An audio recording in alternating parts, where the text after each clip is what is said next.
आपका स्वागत है इस वीडियो रिकॉर्डिंग में। और मैं ये बता रहा हूँ, बहुत से लोग कमेंट में लिखते हैं कि साहब आप बफेलो के बारे में कुछ बताइए। तो बफेलो का ऐसा चक्कर है, बफेलो दो टाइप की होती है दुनिया भर में। बफेलो जो है हरियाणा में, पाकिस्तान में, पंजाब में यहीं पाई जाती है और कहीं नहीं पाई जाती। बोवेलिस है, ये रिवर बफेलो है। ये जो है इसमें मुर्रा और नीली है, यही दूध के लिए काफ़ी उपयोग की जाती है। और इसमें पहले आर्टिफिशियल इंसेमिनेशन नहीं होता था, तो अब तो हो रहा है। तो इसमें बहुत अच्छी बफेलो जो 15-20 लीटर के बराबर दूध देती हैं, वो पूरे हिंदुस्तान में फैल रही है, जिसमें आंध्र प्रदेश, महाराष्ट्र और सब जगह ये बफेलो जाती है, मतलब हरियाणा से ही जाती है। दूसरी बफेलो स्वयं बफेलो होती है, जो कि कीचड़ में रहती है, वो धान की खेती में यूज करती है। वो उड़ीसा, बंगाल और इधर पूर्वी इसमें भारतवर्ष में होती है। तो बफेलो का चक्कर ये है, एक तो बहुत दिन तक जिंदा रहती है। मेरे यहाँ एक वो आए थे अभी वेटनरी कंपाउंडर, तो वो बता रहे थे साहब हमारे यहाँ जो है एक बफेलो 28 बार ब्याज हुई है और अभी भी वो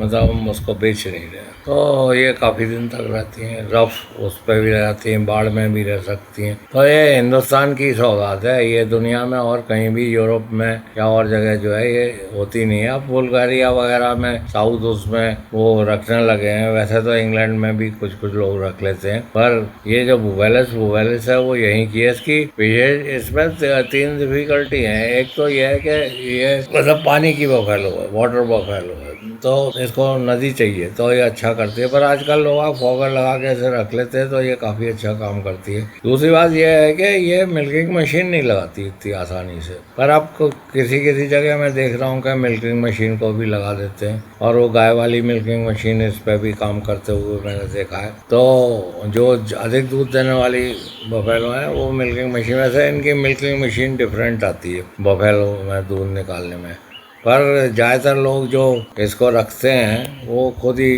दूध निकालते हैं हाथ से, और इसके दूध बिकने में भी कोई प्रॉब्लम नहीं है। बात यह है ये ज़रा लेट मैच्योरिटी होती है, इसकी मैच्योरिटी थोड़ी लेट है। सीजनल ब्रीडर है, मतलब जाड़े में ही ब्रीड करती है, जब आलू होता है तभी होता है, और मतलब शॉर्ट डे लेंथ में ब्रीड करती है। और इसकी जो हीट है वो ज़्यादा प्रोनाउंस होती है,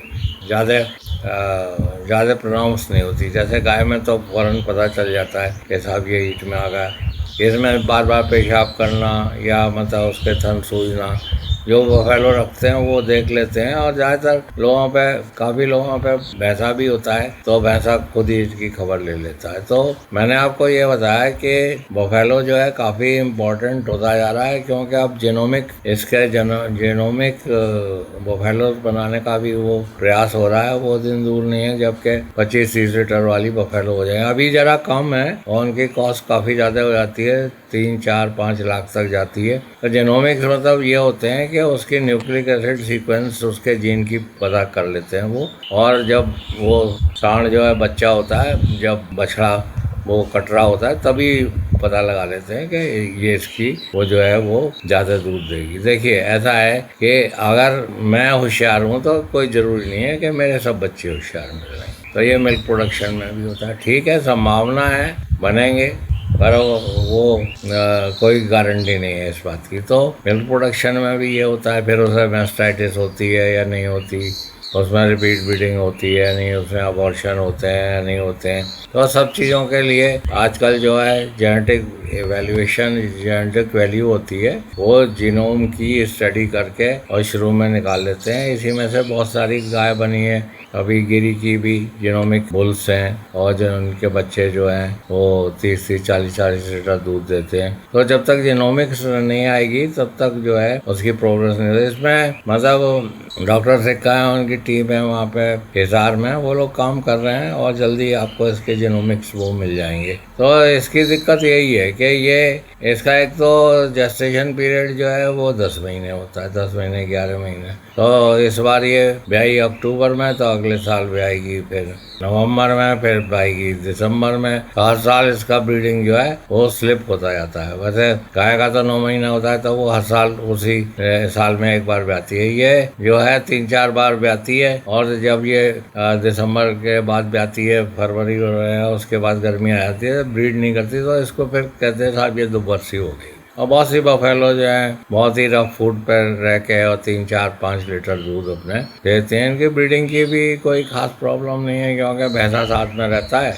वो इसको जो है कवर कर देता है। तो जो पुअर मासेस हैं हमारे देश में, जो लैंडलेस हैं, वो उनकी डिपेंडेंस जो है पूरी इसी बफेलो पे है। और बफेलो आजकल अच्छी बफेलो तो लाख रुपए की से कम आ नहीं रही है, लाख से 5 लाख के बीच में इसके सांड भी बिक जाते हैं। तो इसकी मेन प्रॉब्लम, इसमें मैस्टाइटिस भी कम होती है, इसमें फुट एंड माउथ भी कम होता है, इसमें लंबी भी कम होती है। तो ये मैं इसके लालन पालन के बारे में बता रहा था। कुछ लोगों ने पूछा है साहब इसके बछड़े के बारे में बता दीजिए। तो बछड़े के बारे में यही है कि इसको ये दूध तो वही 10-12 लीटर देती है। अगर आपने 3-4 लीटर पिला दिया उसको बछड़े को, तो फिर आपके पास क्या बचेगा। इसलिए आप इसका काफ रिप्लेसर आता है, वो रखिए, उसको पिलाइए। और इसका ऐसा है कि 3 महीने तक इसे कोई चारा वारा मत दीजिए और इसको दाना दीजिए। काफी स्टार्टर है, बफेलो का अलग से आता है। तो अगर आप इसको दे देंगे तो 3 महीने बाद फिर आप इसको चारा देना शुरू करें, फिर दाने की मात्रा कम कर दीजिए।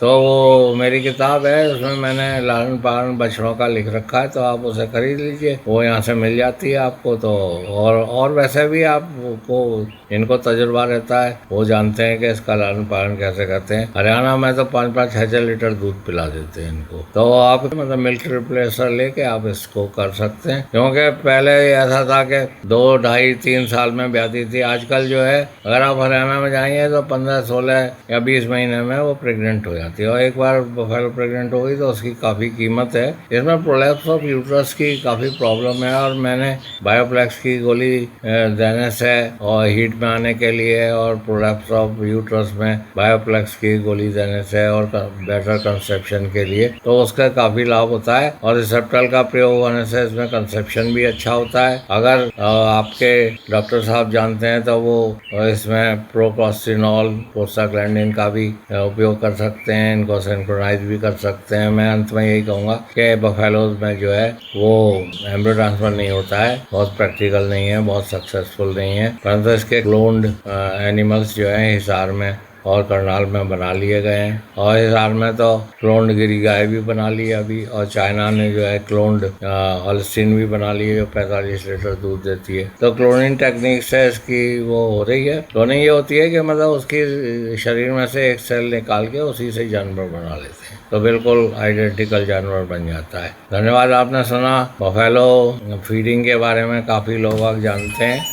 और वो जो है बफेलो मिल्क भी सेल करना कोई मुश्किल काम नहीं है। तो इसके बारे में आपका कोई भी क्वेश्चन हो आप कमेंट में लिखिए, मैं वीडियो बना दूंगा। धन्यवाद, आपने सुना। मैं प्रोफेसर थैया हूँ और मेरा टेलीफोन नंबर 8979748686 है। आप कभी भी संपर्क कर सकते हैं। धन्यवाद।